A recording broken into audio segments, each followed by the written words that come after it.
नमस्कार, मैं ज्योति सांगवान और आप देख रहे हैं खबरें अभी तक। जी हां, घर वाले बेघर होते नजर आ रखे हैं, लेकिन जो घर जो हैं वो अवैध हैं, जिन पर सुप्रीम कोर्ट का फैसला आ चुका है, जिन पर सिस्टम को कार्रवाई करनी है। शुरुआत एक बड़ी खबर के साथ होगी और बड़ी खबर ये है कि फरीदाबाद के खोरी गांव के लोगों पर लाठीचार्ज हुआ, जिस पर हम लगातार पिछले एक घंटे से बने हुए हैं। लगातार एक्सक्लूसिव तस्वीरें हम आपको दिखा रखे हैं। सीएम से हमने सवाल पूछा है, लोगों का क्या कहना है वो हमने आपको सुनाया है।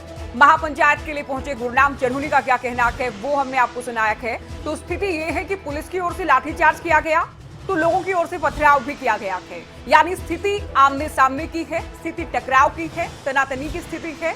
खोरी गांव में पुलिस ने लोगों पर लाठीचार्ज तब किया जबकि गुरनाम चढ़ूनी पहुंचे थे महापंचायत के लिए। तस्वीरें आप देखिए, सुपर एक्सक्लूसिव तस्वीरें आपको दिखा रहा है खबरें अभी तक।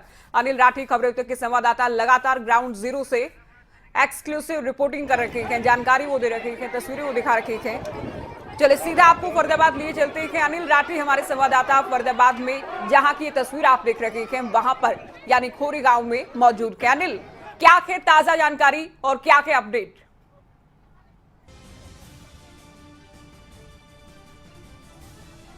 जी ज्योति, देखिए बता दें कि ताजा अपडेट जो है वो फिलहाल यही है कि पुलिस जो है वो गुरनाम सिंह चढ़ूनी को समझाने की कोशिश कर रही है कि गुरनाम सिंह चढ़ूनी यहाँ पे ना आए और लोगों को गुरनाम सिंह चढ़ूनी से ना मिलने दिया जाए, क्योंकि कहीं ना कहीं हर संभव प्रयास जो है वो पुलिस का यही है कि लोग और पुलिस और चढ़ूनी की जो है वो मुलाकात ना हो सके। तो इसी को लेकर के बीच में पूरे तरीके से जो है वो बैरिकेटिंग की हुई है और मेरे पीछे आप लोग देख सकते हैं लोगों का हुजूम है और दूसरी तरफ जो है वो भारी संख्या में पुलिस बल तैनात है। लोग एक ही बात कह रहे हैं कि हमारे आशियाने जो है वो नहीं टूटने चाहिए या फिर इनके लिए कुछ न कुछ ऐसा प्रावधान जो है हरियाणा सरकार की तरफ से हो जिसके चलते पीछे भी काफी इन लोगों का जो है, जो तस्वीरें आप दिखा रखे हैं। अनिल, इन लोगों से बात कीजिए कि सरकार इनका बुरा नहीं चाहती, सुप्रीम कोर्ट का फैसला के मानना ही होगा। सरकार कोई ऑप्शन दे सकती है, सरकार कोई विकल्प दे सकती है, इंतजाम कर सकती है और हरियाणा सरकार हरियाणा के वोटर्स के लिए वो करने को तैयार भी है। कहना चाहोगे, सरकार जो खट्टर हरियाणा के मुख्यमंत्री हैं उन्होंने मकान देने की बात कही है आप लोगों को? सर मैं तो ये चाह रहा हूँ सब गरीबों को सुविधा हो दी जाए यहाँ पे। और दूसरी बात ये है जो आम जनता है उसके लिए घर रहने के लिए दिए जाए, कहीं ना कहीं एडजस्ट उन्हें करा जाए।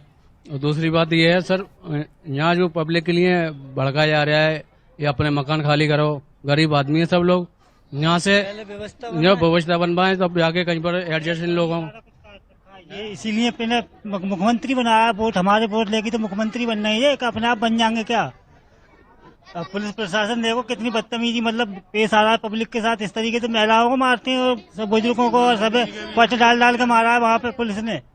ये सही नहीं है, ये गलत अन्याय हो रहा है। पूछिए कि पुलिस क्या करे, फिर भी नारा है कि जहाँ चुकी पुलिस क्या करे? पुलिस को भी तो सुप्रीम कोर्ट के जो आदेश है उनको लागू करवाना है। कल तक सर ये एक मिनट भाईजान, मोदी जी के नारे से जहाँ चुकी वही मकान। तो सर ये बताइए, ये आज के नई आबादी तो है नहीं हमारी, कोई 50 साल 60 साल से यहाँ आबादी है, एक साथ में तो मकान यहाँ बना नहीं है। लेकिन सुप्रीम कोर्ट का फैसला है, उसको पालना कर रही जा रही है सरकार। सुप्रीम कोर्ट का भी इससे पहले 2008 का फैसला ये भी है कि लोगों को बसाया जाए, ये भी हमारे पास लिस्ट भी है।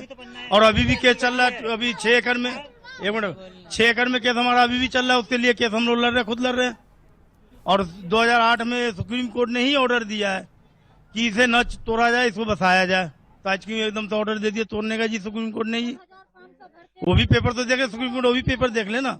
और रही सुप्रीम कोर्ट की बात आप कर रहे हैं जनाब, तो उन्हें पकड़िए जो मुंह माफियाओं ने यहाँ गरीब जनता को ठगी है, उन पर इंक्वायरी बैठे ना, उन्हें पकड़िए ना, उन्हें पकड़िए, प्रशासन को पकड़िए। जो प्रशासन ने यहाँ जो बीट ऑफिसर जो पैसे लेके यहाँ मकान बनवाए, किसी से 5,000 किसी से 10,000 रुपये जो उन्होंने लिए हैं, अब बनवाए क्या? उस टाइम प्रशासन नहीं थी, उस टाइम क्या सरकार को पता नहीं थी?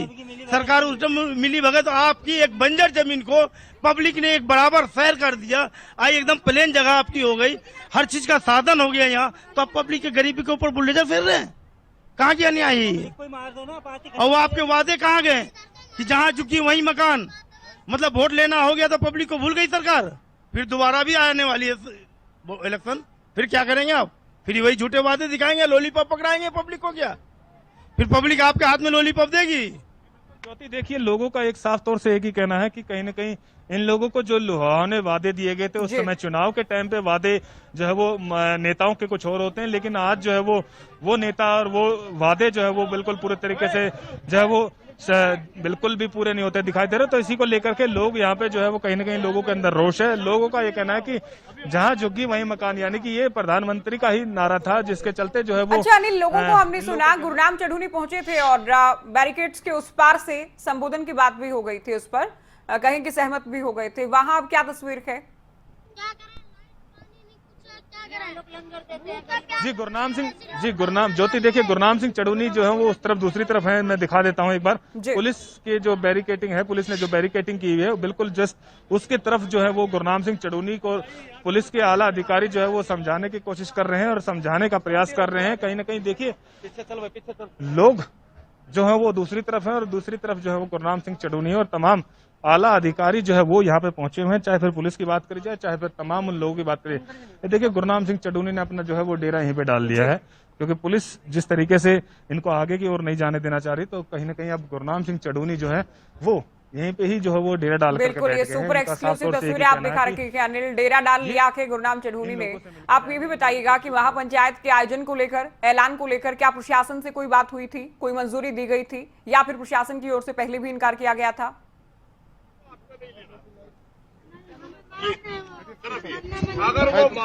जी बिल्कुल, देखिए अभी फिलहाल जो है वो पंचायत की ओर से जो है वो इसको लेकर के कोई भी इन्होंने मंजूरी नहीं ली थी, क्योंकि मंजूरी इसकी धारा 144 इस पूरे इलाके में लगी है। लेकिन इन लोगों ने अपने ही खुद ही फैसले के तौर पर जो है वो ये फैसला लिया था और इसके बावजूद ये लोग यहाँ पे जो है वो पंचायत कर रहे थे, महापंचायत करते, जिसमें गुरनाम सिंह चढ़ूनी को पहुंचना था। लेकिन आज जो है वो उससे पहले ही पुलिस के द्वारा जो है वो बल का प्रयोग किया गया और लोगों को तितर बितर कर दिया गया। फिलहाल आप देख पा रहे हैं कि आप बने रहिए हमारे साथ। गुरनाम चढ़ूनी ने डेरा डाल लिया है। कमल मेरे साथ न्यूज रूम से मौजूद हैं। कमल, देखिए किसान आंदोलन 7 महीने से चल रहा है। हालांकि वो विषय अलग हो भी सकता है और अलग नहीं भी हो सकता, हम बात कर सकते हैं आज उस पर। गुरनाम चढ़ूनी यहाँ भी पहुंचे हैं। कभी महंगाई के खिलाफ किसान नेता प्रदर्शन करते हैं, कभी धारा 370 को लेकर बयान दिया जाता है, कभी पश्चिम बंगाल के चुनाव में विरोध किया गया, कभी यूपी में विरोध किया जाएगा। क्या नहीं लगता कि इससे इनका आंदोलन भी कमजोर पड़ेगा? और यहाँ जो मामला है स्पेसिफिक, आज का जो केस है, जो मामला है ये, इससे नहीं लगता कि तनाव की स्थिति हो जाएगी या माहौल बिगड़ जाएगा गुरनाम चढ़ूनी के इस तरह से आने से?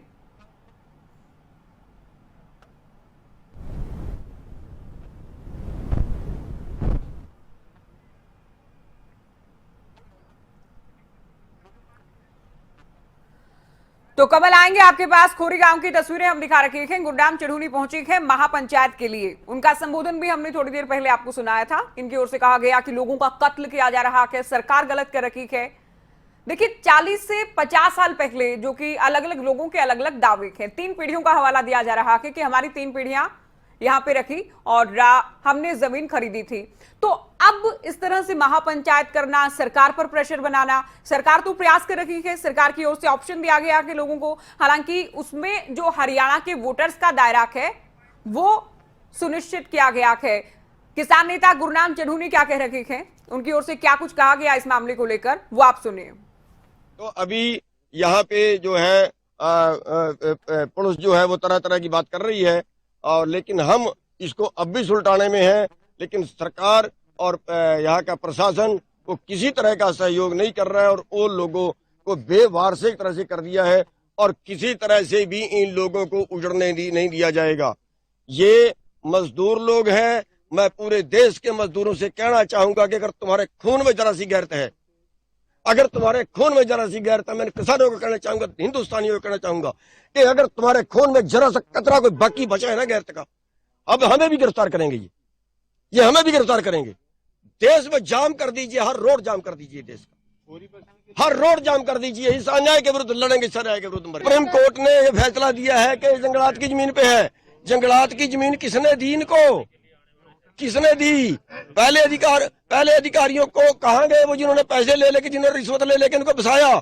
उन पर सुप्रीम कोर्ट को कार्रवाई करनी चाहिए, इन पर सरकार को कार्रवाई करनी चाहिए। हमारे साथ भाई खड़े हुए हैं, ये कह रहे हैं 7 होटल जो 5 स्टार बड़े बड़े होटल हैं वो इसमें आ रहे हैं।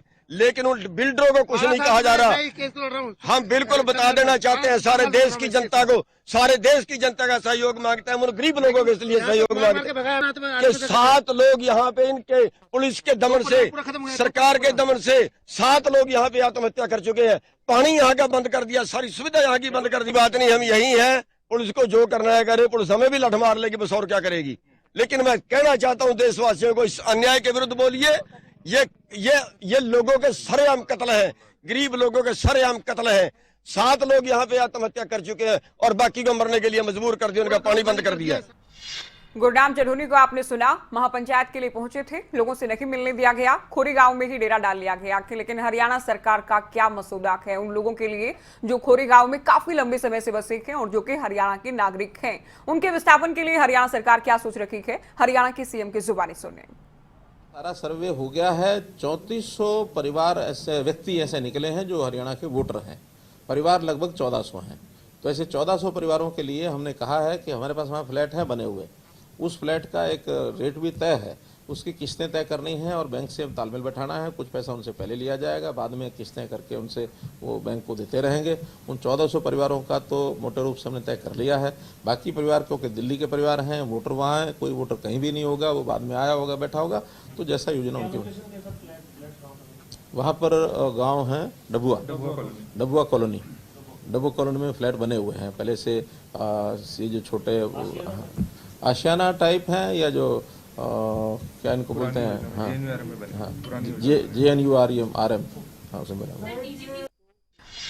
तो हरियाणा के सीएम मनोहर लाल को आपने सुना। 1400 परिवार हैं और करीब 3400 लोग हैं जिनको हरियाणा सरकार की ओर से, जिनके लिए इंतजाम किया जाएगा कहीं और बसाने का। खबरें तो क्या एडिटर नासिर कुरैशी भी हमारे साथ फोन लाइन पर है। नासिर, इस पूरे मामले को आप लगातार देख रहे हैं, तस्वीरें भी आप देख रहे हैं, तनाव की स्थिति हो गई है, क्या विकल्प इन लोगों के पास है और सरकार की ओर से जो प्रस्ताव दिया गया है उससे क्या बेहतर सरकार कर सकती है, जबकि सुप्रीम कोर्ट का फैसला आके कि निर्माण गिराए जाए?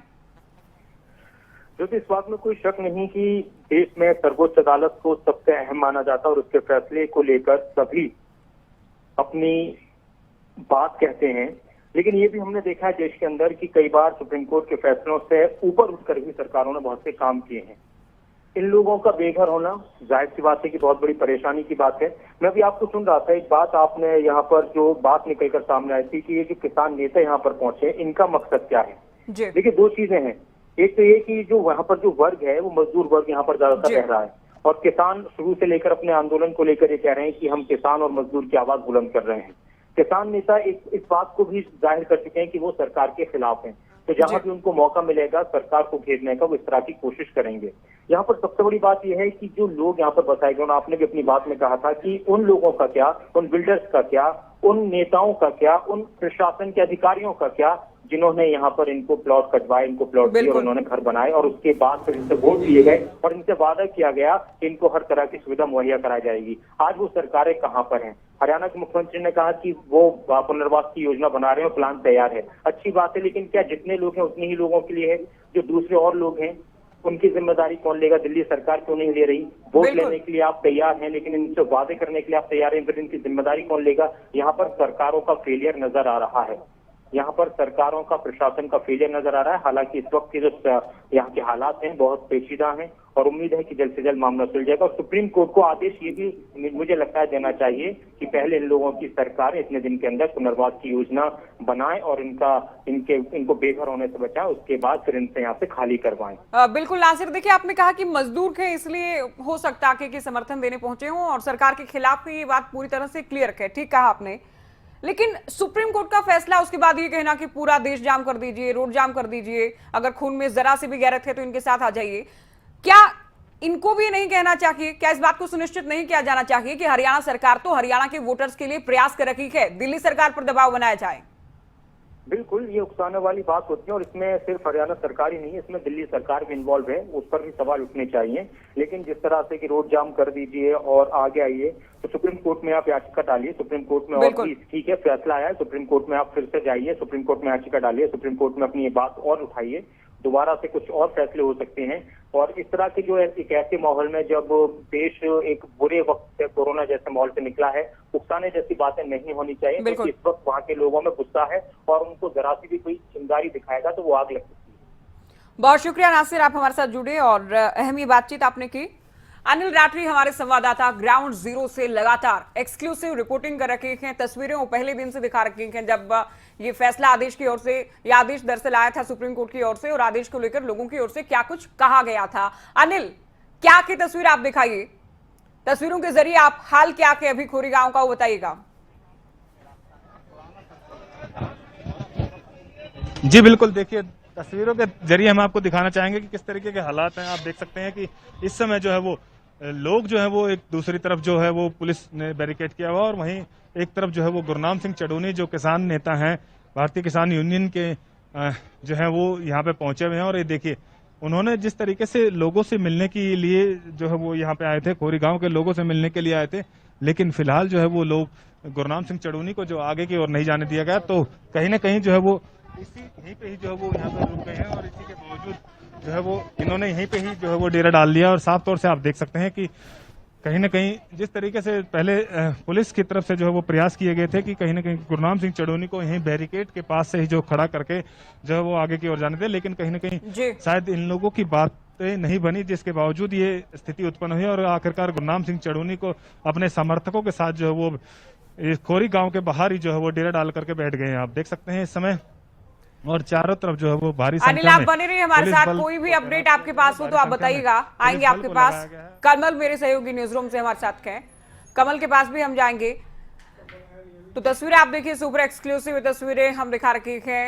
अनिल राठी लगातार बनी हुई है, और ये जो तस्वीरें फिलहाल आप देख रही हैं, गुरनाम चडूनी बैठे हैं और उनके समर्थक भी हैं। गुरनाम चडूनी को दरअसल महापंचायत के लिए आए थे और लोगों को संबोधित करना था।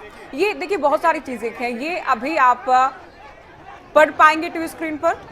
सांसद फरीदाबाद जो कि अब केंद्रीय राज्य मंत्री हैं, उनकी ओर से ये उद्घाटन किया गया था सूरजकुंड के मुख्य रास्ते पर इंटरलॉकिंग टाइल्स लगवाने का, जो भी एक कार्य है जिसको आप देख पा रहे हैं टीवी स्क्रीन पर। तो ये बहुत बड़े सवाल हर एक पार्टी पर उठेंगे, केवल वर्तमान सरकार पर नहीं कि कैसे इन लोगों को बसने दिया गया।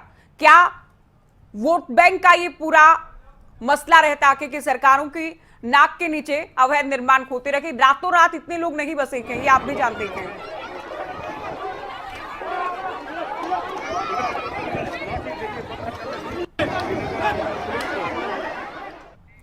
तो फरीदाबाद की हम बात कर रहे थे, एक और बड़ी खबर की बात करेंगे। दिल्ली के गाजीपुर बॉर्डर पर हंगामा हुआ है। तो दिल्ली और यूपी बॉर्डर पर हंगामा, गाजीपुर बॉर्डर पर यह हंगामा हुआ है। बीजेपी नेता को काले झंडे दिखाए जाने पर हंगामा हुआ है। किसानों और बीजेपी कार्यकर्ताओं के बीच झड़प हुई है।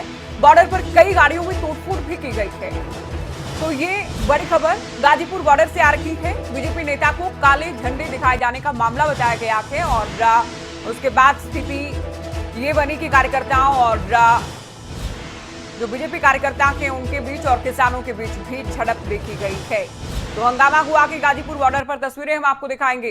ये तस्वीरें आपके सामने सुपर एक्सक्लूसिव तस्वीरें आपको दिखा रहा है। खबरें अभी तक, एक तरफ किसान थे गाजीपुर बॉर्डर पर और दूसरी तरफ बीजेपी नेता को चूंकि काले झंडे दिखाए गए थे, तो दूसरी ओर बीजेपी नेता और बीजेपी कार्यकर्ता बताए जा रहे थे। तो काले झंडे दिखाए जाने को लेकर स्थिति आमने सामने की हो गई है। यहाँ भी गाड़ियों में तोड़फोड़ की गई है। टीवी स्क्रीन पर ये तस्वीरें गाजीपुर बॉर्डर से, किसान चूंकि गाजीपुर बॉर्डर पर भी बैठे हैं। आप जानते हैं तीनों नए कृषि कानूनों का विरोध किसानों की ओर से किया जा रहा है।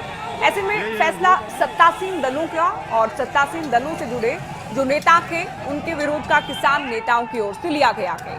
तो यहाँ बीजेपी नेता का विरोध किया गया और उसके बाद बहस और उसके बाद गाड़ियों में तोड़फोड़, तनाव की स्थिति गाजीपुर बॉर्डर पर देखी गई। कमल मेरे सहयोगी खबरों तक के इनपुट हेड न्यूज रूम से हमारे साथ हैं। कमल, कौन से बीजेपी नेता के विरोध का प्रयास हुआ और ऐसा क्या हुआ कि गाड़ियों में तोड़फोड़ भी हुई, अव्यवस्था पूरी बनी, आमने सामने की स्थिति बनी?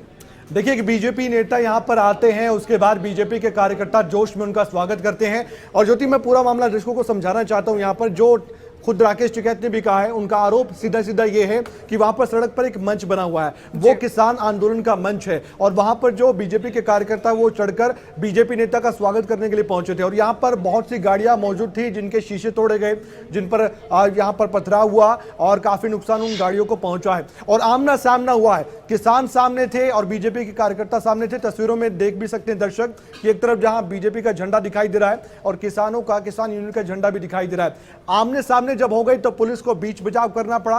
पुलिस को पूरा मामला शांत करवाना पड़ा, लेकिन तब तक थोड़ी देर इसलिए हो गई थी क्योंकि काफी नुकसान गाड़ियों को भी पहुंचा वहां पर। राकेश टिकैत ने रिएक्शन दिया है इस पूरे मामले को लेकर। उन्होंने कहा है कि बीजेपी जानबूझकर ऐसा कर रही है और अगर कोई भी बीजेपी नेता मंच पर आना ही चाहता है किसान आंदोलन के तो बीजेपी छोड़ दे और यहां पर किसान आंदोलन में शामिल हो जाए, हमें कोई आपत्ति नहीं है। अच्छा, लेकिन कमल, एक बार फिर से क्लियर कीजिएगा, क्या बीजेपी नेताओं कार्यकर्ताओं ने ही बीजेपी नेता का स्वागत करने का प्रयास किया या फिर कुछ किसान भी थे जो कि स्वागत की कोशिश में थे? एक सवाल ये, और दूसरा सवाल ये भी, जो गाड़ियों के शीशे तोड़े गए थे उनके आरोप क्या किसानों पर लग रखे थे या फिर भीड़ ने ये किया है? दोनों ही पक्षों पर आरोप हैं। देखिए, ये तो जांच का विषय है कि किसने क्या किया है। तस्वीरें जरूर सामने आई है, वो पुलिस देखेगी कि अगर शिकायत मिलती है तो उसके बाद किसका दोष है और किसने यहाँ पर भीड़ में मौजूद रहकर इस तरह गाड़ियों को नुकसान पहुंचाया है। और पहला सवाल आपका, जो बीजेपी के कार्यकर्ता थे गाजीपुर बॉर्डर पर मौजूद थे, एक बीजेपी नेता को आना था, बीजेपी नेता का स्वागत करने के लिए पहुंचे और आरोप ये लगे, किसान नेताओं की ओर से आरोप लगाया कि मंच पर चढ़कर बीजेपी नेता का स्वागत करने के लिए कार्यकर्ता पहुंच गए थे, वहां पर जानबूझकर ऐसा माहौल बनाने की कोशिश हुई। ये एक पक्ष का कहना है, जबकि दूसरे पक्ष का भी रिएक्शन नहीं आया है। बीजेपी कार्यकर्ता और बीजेपी नेताओं की तरफ से अभी तक कुछ कहा नहीं गया है, लेकिन हाँ, राकेश टिकैत एक्टिव हैं किसान आंदोलन को लेकर। कोई भी आरोप लगते हैं किसान आंदोलन पर सीधे जवाब देते हैं। उन्होंने बीजेपी को कटघरे में खड़ा कर दिया है कि अगर ऐसा ही आपको करना है तो बीजेपी नेता बीजेपी छोड़े और आ जाए, स्वागत है उनका, मंच पर आए, बोले हमें कोई दिक्कत नहीं है, लेकिन ऐसा होगा तो हम बर्दाश्त नहीं करेंगे। कमल, आप बने रहिए हमारे साथ। किसान नेता राकेश टिकैत की ओर से क्या प्रतिक्रिया दी गई है, सुनवाते हैं। मतलब अगर बीजेपी वालों में इतनी हिम्मत होगी, ताकत होगी कि वे तलवार भी खोज कर ले जाएंगे। अगर तलवार होती तो तलवार, किसी के हाथ से तलवार खुजती है? तलवार तो जो गाड़ी में छुपा कर जावे वही दिखाता है, लेकर भाग जा। ये पूरा 3 दिन से क्या कर रहे हैं यहाँ पे? हर रोज आते हैं, यही पानीपत टोल पर आ रहा है। मतलब एक ही तरह की सिचुएशन पैदा करते हैं। गाली गलौज भी हुआ, मार पिटाई भी हुई। वे गाली तो दे रहे थे, जब ही तो इधर से लोग गए वहाँ पे। आपकी तरफ कितने लोग चोटिल हैं? कितने लोगों को लगी होगी, चोट लगी होगी। तो अपने पुलिस में कंप्लेंट करी? हाँ, दे रहे पुलिस में कंप्लेंट। जब पुलिस यहाँ मौके पे थी तो आप लोगों ने उनसे कहा तो क्या कहा उन लोगों ने? पुलिस वाले तो और ही नहीं लग रहे थे, कहने कुछ नहीं कहा। पुलिस तो नहीं की है, पुलिस किसकी है? उन्हीं का तो साथ देती है पुलिस। भाई 28 तारीख में भी तो पुलिस यही थी। ये गुंडों को आज्ञा करके ये करते हैं और कुछ नहीं करती पुलिस। पुलिस ने कोई कार्रवाई नहीं करी? पुलिस कोई कार्रवाई नहीं करी। हमारी ये है कि उनको गिरफ्तार करो उनको। और अगर वे असली पार्टी के कार्यकर्ता थे, पहले तो आवे ही नहीं थे, बीजेपी के थे, अपने झंडे छोड़ के यहाँ पे और फिर भाग गए, तो इसका मतलब किराए के थे। कई बड़ी बातें कही गई हैं कमल राकेश टिकैत की ओर से। ये किराए के लोग थे, अगर ये बीजेपी के नेता कार्यकर्ता होते तो या तो आते नहीं या फिर पार्टी का झंडा छोड़कर नहीं जाते। कमल, तलवार का जिक्र कर रखे थे राकेश टिकैत, ये अगर इस पर कोई जानकारी हमारे पास हो, किसके पास तलवार थी, किस तरह के आरोप लगे, गाड़ी में कोई तलवार लेकर आया था, ये पूरा मसला क्या था कमल? जी, सबसे पहले मैं एक जानकारी दे दूं, जैसे कि आपने पूछा था, यूपी बीजेपी के नवनियुक्त प्रदेश मंत्री ये थे जो यहाँ पर आए थे, उनका स्वागत करने के लिए बीजेपी के जो कार्यकर्ता वो मौजूद थे। दूसरा सवाल जो आपने पूछा, जो तलवार का जिक्र किया है, ये आरोप पहले से ही किसान नेता लगाते आ रहे हैं कि एक षड्यंत्र रचा जा रहा है। कई बार गुंडों को बुलाया जाता है और उन गुंडों से माहौल को खराब करवाने की कोशिश की जाती है, इस तरह का जिक्र करते हैं। क्योंकि जो किसान नेता है उनको जो फीडबैक दिया जाता है, जो किसान आंदोलन में बाकी किसान शामिल हैं, वो फीडबैक दिया जाता है, तो राकेश टिकैत इसलिए उस तरह के बयान दे रहे थे। और इस पूरे मामले को लेकर आपने भी सुना कि राकेश टिकैत ने कहा कि हम पुलिस में शिकायत देंगे। अब पुलिस भी मिली हुई है, ये भी आरोप लगा रहे हैं, पुलिस में शिकायत भी देना चाहते हैं, तो ऐसे में विश्वास कानून पर तो करना पड़ेगा राकेश टिकैत को। इस मामले में किसकी गलती है, क्या हुआ, कैसे हुआ? आखिरी टिप्पणी आप कैसे देखेंगे इस पूरे मामले को, जबकि सरकार को भी जानकारी है कि सरकार और किसानों के बीच 26 जनवरी के बाद बातचीत बंद है और किसान शांति से बैठे हैं। अगर ये लोग आ रखे हैं जो कि आरोप है किसानों का, तो क्या ये सही है? क्योंकि व्यवस्था संभालने की जिम्मेदारी भी, कानून व्यवस्था मेंटेन रखने की जिम्मेदारी भी सरकार की ही है। बिल्कुल, लॉ एंड ऑर्डर की जिम्मेदारी पुलिस की, सरकार की है। और यहाँ पर अगर कुछ भी अप्रिय घटना घटती है तो एक जिम्मेदारी सरकार की भी होती है। और जहाँ मंच लगा है किसान आंदोलन का, किसान नेताओं की भी है कि वहाँ भी जो लोग शामिल हैं आंदोलन में उनको समझाए कि किसी भी तरह की हिंसा यहाँ पर नहीं करनी है। दोनों तरफ की जिम्मेदारी है। और बड़ी बात ये भी है, गाजीपुर बॉर्डर पर जो भी हुआ है इसमें जरूर जांच होनी चाहिए, क्योंकि यहाँ पर देखिए बीजेपी पर सीधे सीधे आरोप इसलिए लगा रहे हैं किसान नेता, बीजेपी का झंडा वहां मौजूद था, बीजेपी के कार्यकर्ता वहां मौजूद थे, इसलिए इससे सरकार को भी या बीजेपी को भी बेनिफिट नहीं होने वाला कि इस तरह की अगर कोई भी विरोध होता है या कोई हिंसा होती है। इसलिए इस तरह की घटनाओं से बचना चाहिए और शांतिपूर्ण तरीके से आंदोलन चलना चाहिए, और चल भी रहा है तो उसमें खलल किसी को भी डालनी नहीं चाहिए। बहुत शुक्रिया कमल, ये पूरी जानकारी आपने दी और विश्लेषण भी किया। अभी तक जो जानकारी है उसके आधार पर किसान आंदोलन पर सीएम मनोहर लाल का बयान आया है। ये बड़ी खबर आपको बता रही है, किसान आंदोलन में आपराधिक घटनाएं हो रही है। ये सीएम का कहना है, अलोकतांत्रिक काम की मैं निंदा करता हूं, हिंसात्मक घटनाओं को बर्दाश्त नहीं किया जाएगा। तो काफी आक्रामक दिखे हैं सीएम। इस बयान से आप अंदाजा लगा लीजिए, हिंसात्मक गतिविधियों पर कानूनी कार्रवाई होगी। दूसरी सरकारों में भी किसानों के साथ कई कांड हुए हैं और हमने किसानों को लेकर संयम रखा है।